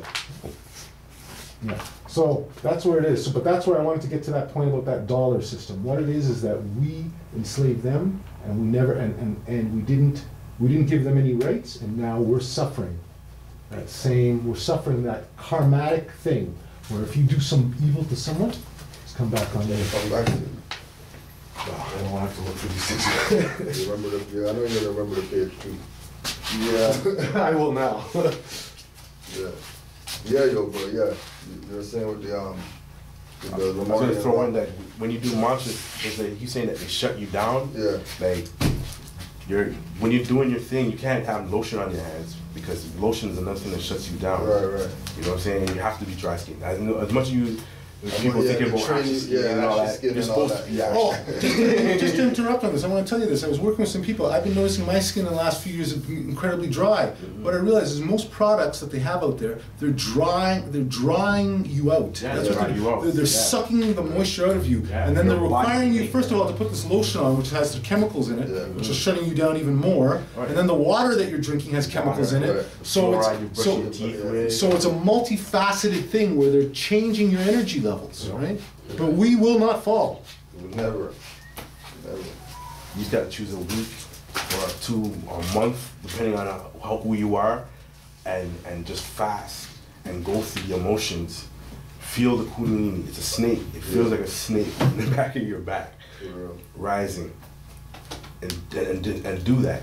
You know, test yourself, train yourself, because we're at a time right now where we can actually live on both ends. Right, because we've been so down so long, there's nowhere but to go up. Right. And if you know what up, if you already know what down feels like, and you learn about up, then you know how to go back and forth. And that's what I've learned doing this. And coming to the Moors now made me realize I was just complete. Like I was doing a puzzle, and I needed one more piece. One piece, and you finally found it. There's the picture. See that? You know? For real. It's all connected, all of it. So this now, you broke it down? what you were showing me here. Yeah.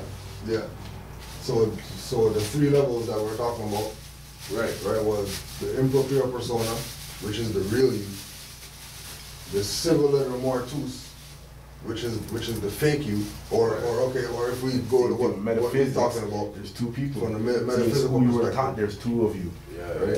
The higher self and the lower self and the lower self. God and the devil. You know, and they know that. bad and good. They know Left that. and They're playing right, everybody. male, female, up, down. You know what I mean? Like it's this that balance, right? That has to be maintained, right? And in between the improprio persona and the civil little mortus is the exhalation. Okay. And that's how the higher self is able to go on the lower self level without losing the higher self, without selling your soul to the devil to get a record deal. Right. You could still just put out music and not worry about no record deal. Yep. Okay. You know what I mean? Right? And that transition is based on the individual. Right? There isn't, there's not a book we're gonna give you. Oh yeah, well, here's this book, and this book's gonna tell you whatever. You know what I mean? It's multifaceted learning. You know what I mean? Yeah. Right. Hands on. You know what I'm saying? like you might there's Moors who come into this information and never have a situation where they have to go to court, stand under a square or whatever like that. In Canada though? Yeah, here, States, wherever. Okay. You know what I mean? Because they're vibrating on a frequency where those people don't even see them when they're out there doing stuff. You know what I mean? Like police isn't even something that is a thought in their mind to manifest. Yeah. Right. Because they recognize, the power of, this age, and if we're in this age where, information is just out there for everybody. You know what I mean? You could put a life raft in and sail on information. There's so much information right now. Yeah. You know what I'm saying? But if you're not looking at it from that perspective, then you're gonna drown in info. Yeah. Because I like I said, on YouTube, I looked up you on YouTube. Yeah. And there's a guy, Chief Nanya. Yeah. Oh, Nanya. And I was like, what? Like, that's the guy from Calgary, eh? For my head, like what this man's saying. Yeah, that's the guy from Calgary. Yeah, that's a little bit out there still. Yeah. We had our issues with him too. Well, not issues, I guess, right? I don't know. What would you say, Kudjo? Issues. Huh? I mean issues. Well, okay, like for example, like no, but this is where you have to be careful, because sometimes the information you get, because people have been out there to try and make sure that you don't get the true information. This is where you'll have certain people. You'll go on thing. If you see Taj and you see him, you'll get the right information. You get to somewhere else, you won't get that right information. Like for example, right? If you do a what's it called tally, whatever, right? All the Moors out there, right? Who you think is the person, or what made you freaking get on to Moorish information, whatever? 80% of them tell you Taj Tariq Bey. Yeah. Like that's who I listen to. That's who I listen to. Shit started actually clicking in my mind when I started getting this information. Yeah. Not like when I was listening to this guy or this guy or this guy or this guy or this guy, right? And then out of those other 20% of people, right? Those are the ones that are telling people, you don't want to listen to what that guy says. He gets people arrested, and his paperwork doesn't work, and he's not a part of the temple, and he doesn't follow what Noble Ali said or whatever, to try to deter those 80% from accepting that this is our stuff. This is for the people. This is not something that Moors who have this information, they own it, and then because you don't have it, you don't own it. So you got to come to them to get the right perspective, and if you don't come to them, you're not going to get anything. Well, and the last thing that he's missing too, well, not missing, but hasn't mentioned, is the fact that some of them, it's like this brother here is coming giving you information. What he'll say is he'll have information. He'll say, "You want it? Give me $20." Oh, sell information, yeah. So that's the next how part. I filter. That's the next part. That's the next part that he's telling you about. These guys will say, "Oh, I've got the information for you," and they may have the information. It will cost you $100 or $1,000. And then when you go and buy it, free, right? When you go and buy it, if something goes wrong, that's not falling back on them that sold it to you. That's falling back on you because you bought it. Yeah. And then you're supposed to have enough knowledge to know you don't buy this. Yeah. You can't buy this. Like this is not, school or whatever. Yeah. You know what I'm saying? This is just people that have information. Yeah. Like if somebody says, "Yeah, we want you to do a lecture," and they're talking about, yeah, 2,000, I need a hotel, and you know what I mean, I need the stuff, and I need these little candies or whatever in the hotel room on the bed pillow, and like, you know about no information then. But don't get it twisted. Not all see all the information that's out there right now. It's not all bad information. Right. It's actually all good information. It's just how you want to put it down, because a lot of them, if you are looking for the truth of anything, it's going to be always told the same, or it's going to be free. Oh yeah, that's the thing. Everybody watch this. You only, with the truth and a lie, with a lie, you always have to remember the versions of it. The truth is just one truth. So you'll never have to remember some story. Yeah. Right. Right? The truth is just always the truth, right? The truth. What was this? You just said something about The Nanya L guy. Yeah, well, okay, I'm gonna show you right now, right? So there's a term called ex parte, right? Ex parte, on one side only, by or for one party, done for in behalf of or on the application of one party only. A judicial proceeding order injunction is said to be ex parte when it is taken or granted at the instance and for the benefit of one party only, and without notice to or contestation by any person adversely interested, right?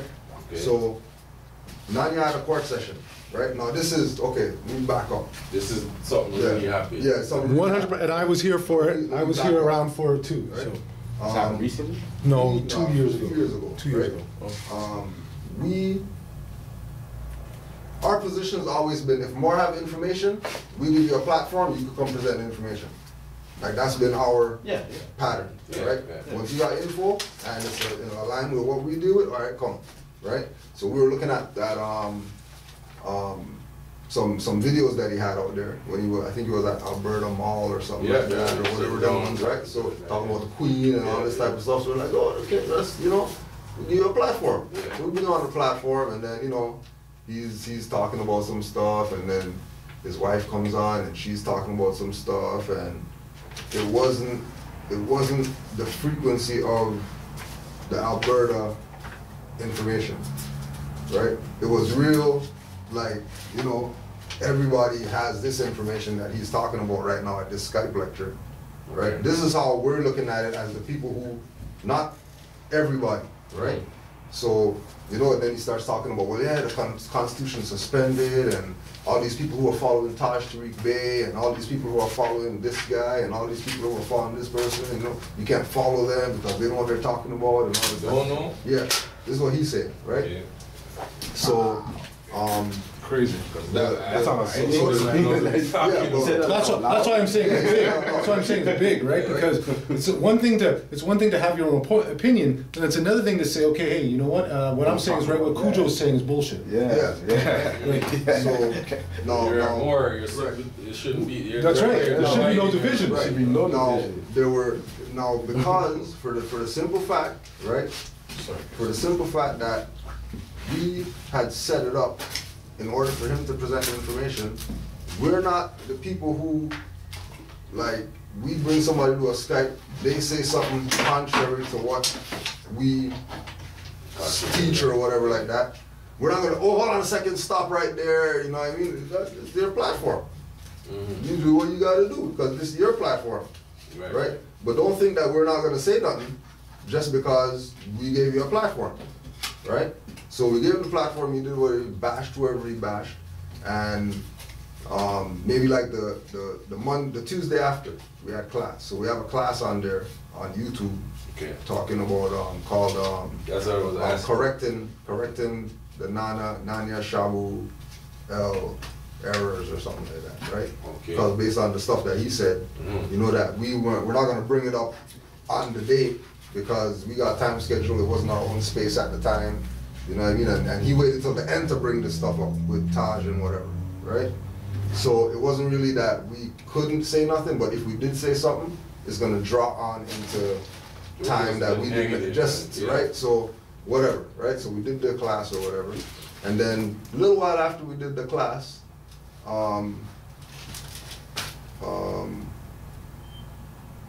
maybe a little while after we did the class, a few of the Moors here, message them and talk to them, with regard to, you can't really be doing that, because that's somebody who we, you know, appreciate, look up to, whatever. You can't just bashing people who you know that we're down with. It's not you don't know. Like we've been had Skype with Taj before we did the Nanya lecture. So it's not like he didn't know we were affiliated or whatever. But you know, Dirty Moors, you know, they see an opportunity and take an opportunist approach to stuff, right? So I get a call. Did they have It's beef like a little before or something? It's not even that people have beef. It's that Taj puts everything out there and other people hold stuff back. They're jealous. Right? Well, no, it goes beyond the jealousy part. Right? What it goes into is certain. You're looking at the reason why. The motivation was he was saying, "Come and join my temple, because I know what's right. Be part of my thing. Because what they're saying is wrong. My nation. My nation. So rather than giving my nation's recognized by the UN. My nation has a flag. This is not it. Okay. Right. Because I asked him on Facebook. I said, "How do you become a member?" Yeah. So he told me what to do. Something about UCC-1 which is crazy. And I was like, I don't even know what you're talking about. Right. So I looked it up on Google, you know, because I don't know the term of what that is, right? And I'm still confused. Yeah. Because it's talking about creditor and all this stuff. You know, this is not. And this is what we were telling people here with regard to him. That don't get it twisted because you see somebody with a fez on. That they're for the movement and whatever. You go on his website, I bet you there's not even a picture of Nobu Jwali up there. No, there wasn't. All right, so like that already lets you know what the position is. He told me to go on his website and get affiliated with all this stuff. So all I see is documents. Right. Yeah. I can make documents. Right. You know what I'm saying? So well, now let's go back again. Part of the reason why we did this Skype with him was that he had this document that he had sent to whoever, talking about the Queen, and the Queen doesn't have no jurisdiction, and all this type of stuff, right? Yeah. So, basically what he did was self-govern. Right. Himself. Which you know, you can do that. Yeah. Nothing's wrong, but you don't need no UCCs to do that. Well, that's what which is where they're going. Right. That you need to do this UCC process to self-govern yourself when all you gotta do is say ex-relation. What? That's what he's saying? I didn't even catch that, really? Right? Yeah, he said, he told me that. Right? He told me that. You have to do the filing. See, that's what we're trying to say. That's what I'm trying to say. That's what we're trying to tell you, that this you have to do the filing. That's right. Class. So when he got kidnapped, right? Ooh. Nanya. You got arrested. Like arrested. We call it kidnap because technically they shouldn't. It's not really arrested, right? But he got kidnapped based on him going to court, right? And I know this firsthand because his wife called me. This is after the lecture, after we bashed Taj and we came back at him and all that stuff. She still didn't go call anybody else or whatever. She called me. Found out, what do we do? You know, he got arrested and all this type of stuff. I'm like, well, really? Is that your problem? I'm like, really? You guys are really calling me right now? Supposed to be able to come out of his own, no? Right? Right? Because I mean, you know, according to him, you know, he put all his filed all this stuff on the Queen, and Queen doesn't have no jurisdiction over him and all that stuff. So what the hell is he doing locked up? Yeah. Oh, well, you know, he went to court and you know he didn't really like what the judge was saying, so he left. Right? We teach more. It's a standard that we teach more. If you go to court, first of all, if something comes up and you have to go to court, you make sure you go. I don't care what you're facing. Sure. And I don't care what you sent to them, make sure you go. And when you go there and you start flapping at your mouth to them or whatever, and if they don't say dismissed, you don't leave. Oh, so he walked out. So he walked out before everything was done. He jumped ship. Jumped ship. Right? And what they did was they ex parte the case. In a judicial proceeding, order, injunction, etc., it is said to be ex parte when it is taken or granted at the first instance and for the benefit of one party only, the court, right? And without notice or contestation by any other adversely interested, him. So they kidnapped him. Yeah. Because he walked out the court. And then she's gonna call me to find out about, you know, well, how can we help him and how can we do this and how can we do that? What do you mean? Why is he walking out the court in the first place? I thought he had all these liens on the queen and all this type of stuff. Is he gonna come out and say, well, you know, sorry, I did not know liens on the queen. I didn't this, I didn't that. It's a whole fraud that I've been running. He said he had a lien on the queen? Yeah, he said he had a lien on the queen. Yeah, man. Stop. Yeah. Supposedly, all of this. He said there's a lien on the queen. So supposedly, like all of this now, the more information I'm getting, like from the more everything. My mom calls me and she tells me the queen just got arrested for some screwed up, I don't know what she did, and then this Queen of Spain got arrested. So she's trying to put two and two together and say, okay, this is all like, you know. Yeah. I don't know how much truth it is to it, but you see, like, we can't look. Our people want to look at things that happen politically in the world from a black mind frame. Yeah. Where you can't. So that's naturally gonna come to them because that's what they know. But see, like, but that's what the issue is, because she's talking about queens of Spain and queens of England when they ain't no queen of nobody. Yeah. Those are some imposters. Yeah, they exist. Right? They only exist because people call them queen of whatever and queen of this and that. Yeah. But that's not a real actual position that they have in the world. Spain only came around in 1493 when they kicked the Moors out. Sorry to hear that. You know what I mean? Right? Prior to Spain being Spain, it was something else. Right?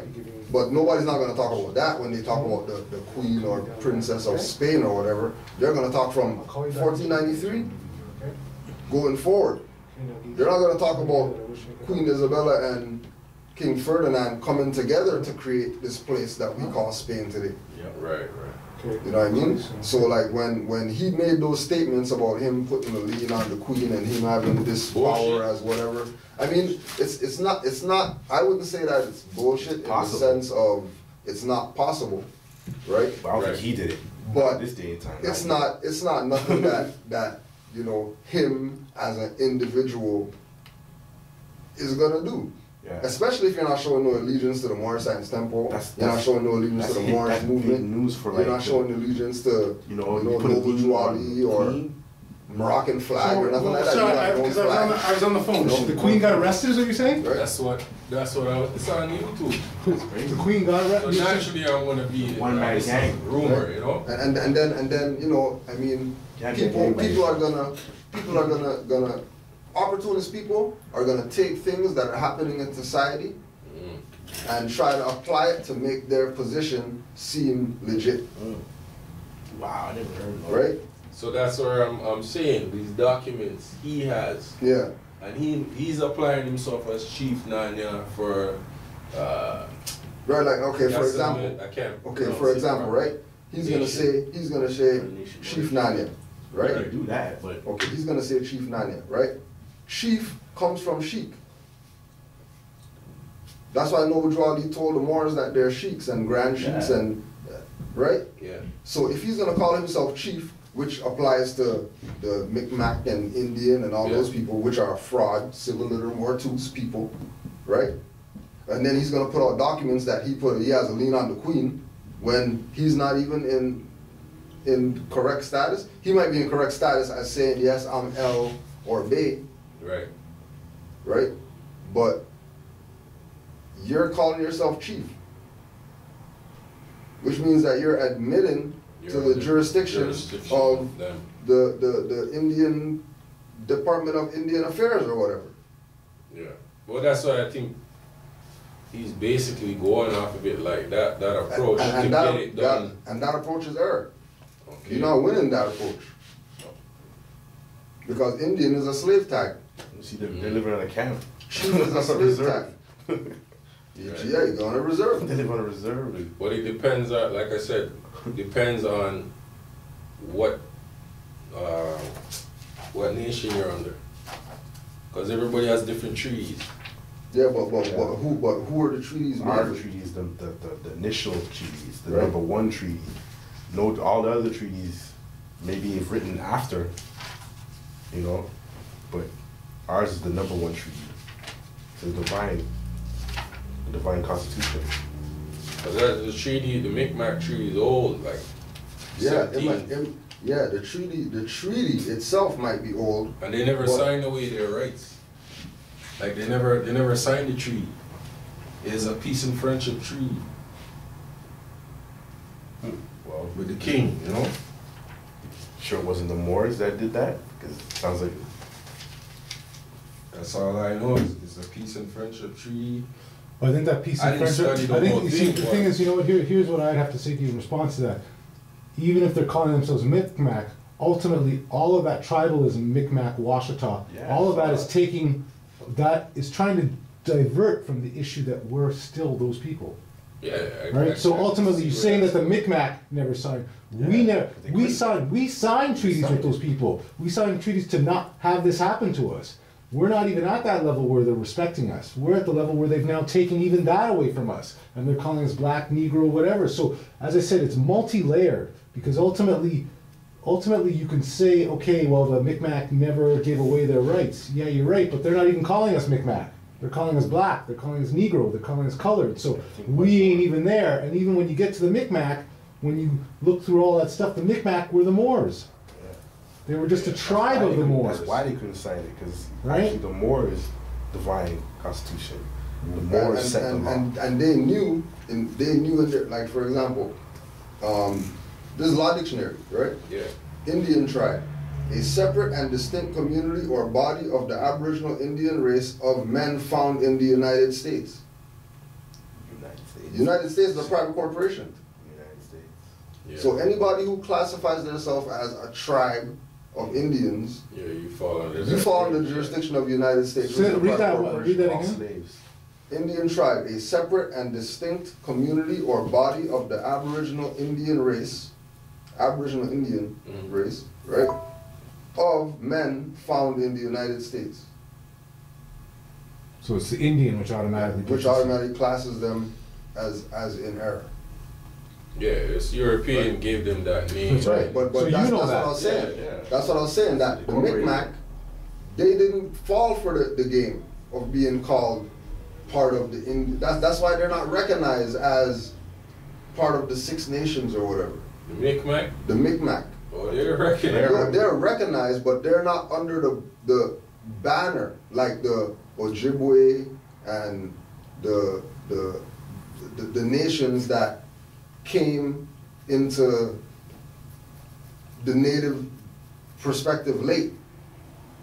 Because remember, the five civilized tribes, right? There's 6. Well, that's what they're talking about. Right. The sixth civilized tribe is the Indians, Okay. the fake ones, Okay. which encompasses everybody who came after the Moors, right? But the five civilized tribes are the Els, the Bays, the Days, the Als, and the Alis. Those are the original indigenous inhabitants of the Americas. Right, right. After that, you get all these people Micmacs. in the further breaking down the El Bay whatever into, so like you have El and then that breaks down into Cherokee, Washita, Olmec, whatever down the line. And then Bays break down to these ones down the line. Then Als break down to, right? And everybody forgot about the five who founded them, Yeah. and they started repping as their tribe. Right, right. Thinking that, you know, we have power repping as this tribe. When even as native, you have a nation that you're supposed to be claiming. Right, right. You're not supposed to be claiming some tribe as the all and be all of your native existence. You still have to go back to the nation, because the UN came out with the declarations in the Declaration of Indigenous Rights, Yeah. saying that every indigenous individual has a right to a nationality. Right. Okay, so you go ask all these people in the Micmacs and whoever what their nationality is. They don't got nothing to tell you. They'll tell you that they're native. They'll tell you that they're Micmac. Well, They'll tell you that they're, but that's the tribe. Yeah, That's not the nation. Yeah. You know what I mean? That's not the nation. But that's like the whole, like, I don't know more. That's why everybody's joining together. Right. And they should just be saying, the the purpose of that movement, they all doing it for the same purposes, but they're stronger if they join. You know what I'm saying? But that's why consciousness, and that's it's the problem. Everyone's living in their lower self, and they're still living in the hell. Oh, if they can uplift themselves. That's why we did the class. Some kind of way. That's why we did that class there. Yeah. I don't know more class. but also what you have to realize is that that's where you see, you'll think that it's just accidental, but there's actually a designed program to continue to divert you. Yeah. That's why the I don't know more thing, that was a designed program so that you would be focused on that rather than what you really should be focused on. So that's where the agents come into this, and they're continually sort of just, you know, if I'm trying to hit the flag, then I've got you hitting the book, right? Yeah. And as long as, so if I got you thinking about Moors, and then you talk about Micmac, you're off, right? And then there's no even need to discuss anything, because I'll just sit back here and just let you talk about Micmacs forever, you know, going in your pockets and, you know, giving your children alcohol and drugs and whatever else. Yeah, go on that resort over there. Oh yeah, you're Micmac. Oh yeah, here's some money for your chief. Make sure you get the railroad that you're supposed to get. There's no railroad. There's no freaking water in the place. There's no, everybody's living in filth and shit like that. But you know, the chief's coming through the 600 series or whatever with a chauffeur. You know what I mean? Who's some European? It's not even like the chauffeur is one of their own people. Right. You know what I'm saying? It's true. Right? They know what they're doing, yo. They know exactly what they're doing. So Nanya, you guys, there was an issue with it. Yeah, but I mean, the issue was only based on. It wasn't trying to based on come together type thing. Yeah, on him using our platform to slander our master teacher. Okay. Because that shows conspiracy. Right. Because that would imply that we're down with him. Yeah, because. Wait, but then it gets better, because here's the then we had a couple of what I call unawakened Moors, which are people who haven't, in my mind, gotten to that level of consciousness, which is what he's talking about, who actually sided with him. Yeah. Tariq, right? Who then came in and said that he was wrong for basically speaking up and disagreeing with Nanya. The way he went about it, he was sort of very verbal. He's a Taurus. He speaks his mind. So he sort of went and you said it to him. Because we did a separate, after that thing, we did a class about all the stuff that he talked about, that he's trying to convince people that whatever. So we brought all the documentation. The Constitution could never be suspended, and you know, we had all the Taj books to read from and all that, just to show that where our allegiance lies. Right? And individuals took the approach like, I'm, you know, bashing, you know, him and whatever like that, and you know, I shouldn't have singled it out like that. I should have called him on the phone, talk about it. But you never called me on the phone, tell me that he's bashing Taj on our platform. You know what I mean? He never came on. The thing was supposed to be about the Queen. The name of the name of the lecture was "The Fraud of the Queen of Canada." It's on there. Yeah. I need to watch that when I get home. The actual YouTube post is Canaanland Moors Nanya Shabu El or whatever. It's okay, so it's under the it's under Nanya Shabu El whatever, right? But let's put Canaanland Moors before. So I subscribe to it. Yeah. The actual video itself what is it called? is Canaanland Moors Nanya Shabu El. Okay. Right? So he was, you know, bringing up these things about, you know, constitutional things and all that. So we said, okay, you know what? We're not even gonna deal with nothing at the event. We're gonna deal with this after. So we have time, nobody can't rush us or whatever, and we can go through all the information and just show that this guy is. And you also have to understand this, we're all sitting in a group there, and when the man starts bashing it, everyone's like, you know, you're sort of caught off guard. You know what I mean? Because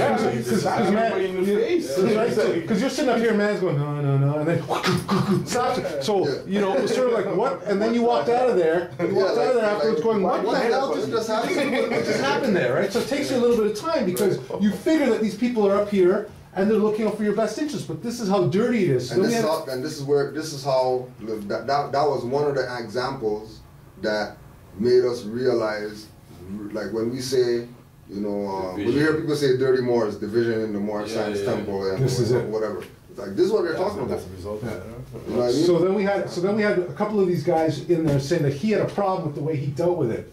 So then they left. How he dealt with it? Yeah, how he dealt with it. One guy. Yeah. So they kind of separate themselves because And they Kudjo has an attitude problem or whatever. So we're not gonna come around Kudjo with regard to the Moorish movement. But you know, but He slaps you in the face, Right. And you tell him to I stop slapped him slapping back in you. the face. You slapped him back. And then all people are mad that I slapped him, but they're not mad that he slapped me. So then they stopped coming, and they sort of basically tried to undermine the movement by saying this guy's a bad guy for standing up for it. But there was a few people who got sort of pulled away. Some people got pulled. Like the people had the noose around their neck, And they got pulled They away. were doing the twitching and stuff like that. So they got we had pulled to away. cut some people's rope. Right.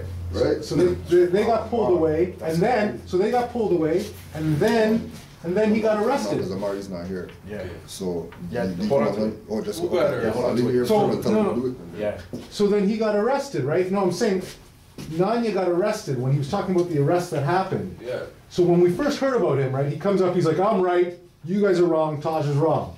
Then we had a rebuttal Skype. Did you have, no, you didn't have him back on again, did you? No, I didn't have him back You on. didn't have him, but we had our Skype. We just had our Then Skype. what happened was about a month later, he then went up to do what because, you know, if you're right, then when you go out there and do what you're going to do, then technically you shouldn't have any problem. Right. But then he went and got arrested. So that totally showed exactly who was right and who was wrong, right? Because if he was right, then he wouldn't have gotten arrested, right? I think in theory. In theory. Right? Yeah. If this is what you're saying, And you're right. UCC 1 and whatever, that's how we're supposed to do it, okay. And then that'll free you from the jurisdiction. Why did you get Why you killed? getting arrested? Yeah. Yeah. Right. Why they holding you for 11 days? Right. Okay. Right? And then it comes into, okay, well, 11 if days. they're holding you for 11 days now, and then they let you go after 11 days, It's because he put himself back into the right? storm. Either you're working for them, Yeah, he is. right? He's absolutely. Either you're working for them, or they just wanted to get you out of circulation because the information that you have is so detrimental to their system, right?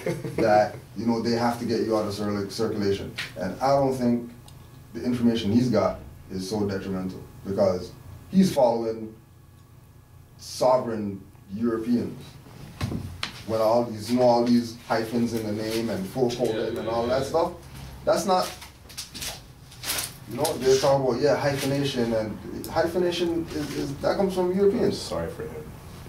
That's not our culture.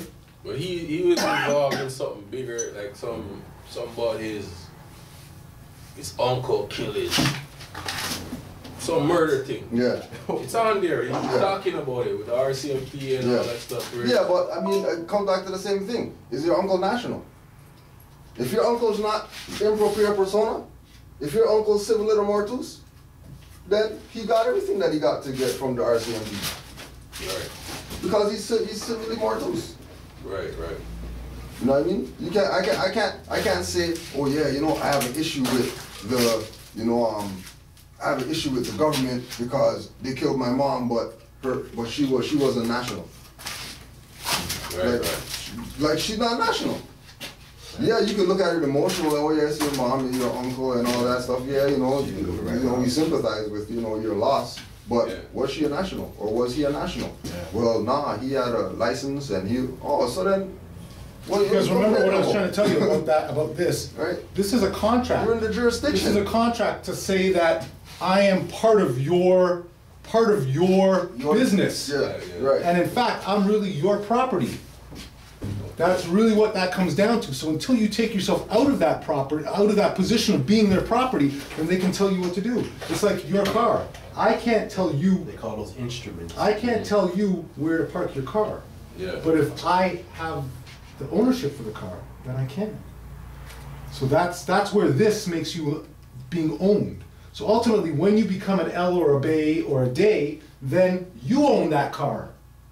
And then you can put that car wherever. But once you are owned by them, they can do whatever they want with you. So when you go to the courts, you may think there was really a trial, but really what there was some boys in the back room deciding what to really do with you. Everything else was just a fraud. So that's where that is. And just to give you the further to that same guy who were telling you started all this nonsense, me and him have been laughing about it because on Wednesday night classes, that guy is back here now.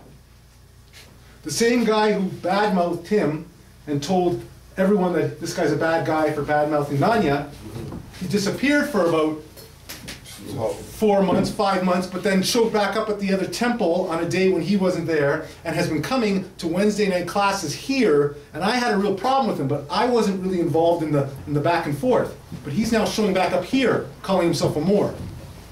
So that's how dirty this stuff is. And you know, we can't, you know, the good thing about the Moorish movement, right? The good thing about getting into this, and we were talking about this, is that when you say, I'm a Moor, and you go out there and you do some craziness or whatever, that falls back on you. That doesn't have no effect on anybody else but yourself. Oh, and I want to use this. You're supposed to be in line with, you know, the order of things. Yeah. Right? The order of things don't change, don't pass away. But if you want to say, I'm Moor, and try to, you know, get some backdoor benefits from this because, you know, you're onto game that these guys are doing, so I'm going to go try to do this, but you're not going to show no allegiance to, you know what I mean? It's like with the Reiki.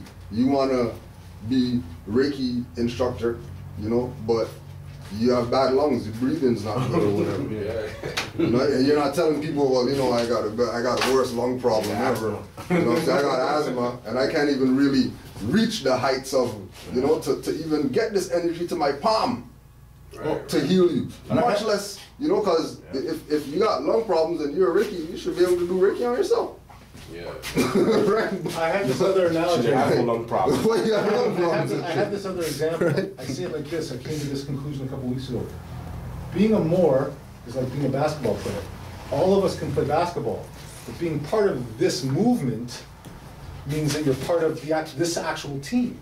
So you can play ball, but if you come on our team and then start throwing the ball away to the other team, turnovers and shit. Then, you know, sort of pretending you're dribbling and then passing the ball off, then really, you're probably not a guy we want on the team. Right. Doesn't mean that you're not a Moor, not a ball player, because that's something that just comes from having this pigment in your skin, or this melanin. But ultimately, if you are helping the other team out, then we probably don't want you and need you. But it doesn't mean that you can't, you know, I thought about this too. It's like, I have a problem with Nike, right? But I can still go buy their shoes, right? So he can still come in here. I have a problem, him being in here, because I'm a team guy.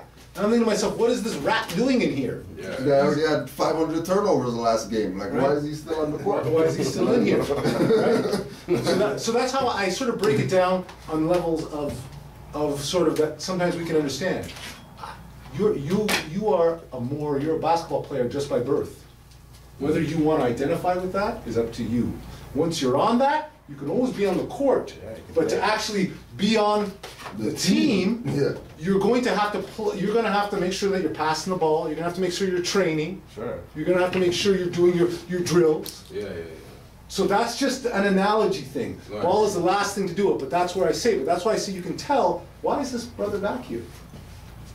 And who knows? Maybe he saw the light and he's trying to get himself right. But what's interesting is I had it out with him too. And I said, "What's going on?" He says that he doesn't like him being around because he's using the word nigger.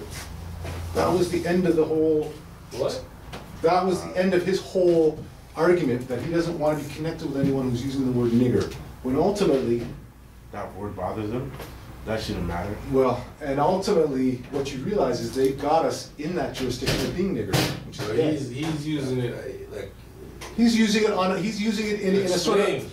That's right. Like, that's right. So you realize to explain it shouldn't matter because it's. Well, but that's why you know it's bullshit. It's a word that you shouldn't give. Well, that's why. That's why you realize. That's why you realize it's bullshit. But that's what I'm saying. I myself, in my own eyes, have seen it. I saw the man in here. I heard about the argument. I see him leave. I heard he was at the last temple, snuck in there one day, took some books, didn't pay for the books, returned the books a week later, said something about if you wanted to steal the books, he would have kept the books. Don't understand why he said that, when really you should have paid for the books, if that's what you wanted, because you're just trying to help keep the rent going here. Then he's back in here now saying he doesn't want to have anything to do with him, but he's here because the next guy is holding classes on Wednesday, so he's got allegiance to him, but not to the movement as a whole. So I don't know. Which is, you know, to come back to the same thing of people outsing themselves. Because if you're not gonna be connected and show allegiance to what Noble Drew Ali brought, it's just like all these Moors out there that you don't see. They don't mention Noble Drew Ali. They don't talk about him. They don't do no classes about him. They don't read nothing that he wrote. All they do is tell people about what they said and what they did and whatever. And when you ask them about Noble Drew Ali, they're well, you know, we don't need to bring him up because, you know, that was 1913 and this is 2014 now and times have changed and what are you talking about? The only reason you're saying that you're a Moor is because you know what Noble Drew Ali did. Yeah. You know what I mean? You're not saying you're a Moor because of the Saracen Empire or the Ottoman Empire or the Moors in Spain or the Moors that's not the reason why people are saying that they're Moors. They're saying Moors because Noble Drew Ali freaking told you that you're Moors. Everybody else told you the Moors over there and the Moors and these Moors and that Moors, and he said you are a Moor. Yeah. He gave it back to you. So we gotta show some allegiance to him. Yeah. And if we're not showing allegiance to him, but still wanna get the benefits of saying that we're Moors and whatever, then we'll wait and see what benefits you get. I guarantee you're not getting any. Guarantee. Just because. This deals with individuals taking this on as their own and emotional, realizing that it's yours and not, you know, and recognizing when somebody's trying to game you, you call that shit out. Because if they're gonna game you and can't, they're gonna go game somebody else out there. Yeah, you know what I mean? Who doesn't know, who doesn't have the knowledge, who's in this, you know what I mean, scatterbrain mentality. You know what I mean? So I didn't know this guy did all that though. Yeah, no, but again, like, you know, that guy was safe. They're not gonna talk about those stuff. Yeah. You know what I mean? Why did you bring it up? But then you could just go watch the Canaanland thing yourself and you'll see for yourself what's up. You know what I mean? You'll see for yourself.